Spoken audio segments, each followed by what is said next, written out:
You ask Tiger to solve. This deals with linear equations with one unknown. The final result is t=7. Let's solve it step by step.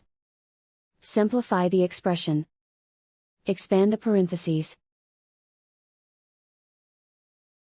Group like terms. Multiply the coefficients. Simplify the arithmetic.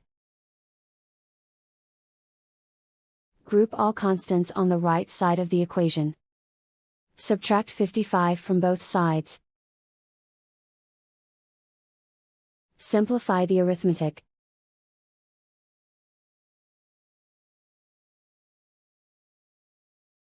Isolate the t. Divide both sides by -5. Cancel out the negatives. Simplify the fraction. Cancel out the negatives. Find the greatest common factor of the numerator and denominator. Factor out and cancel the greatest common factor. And so the final result is t=7.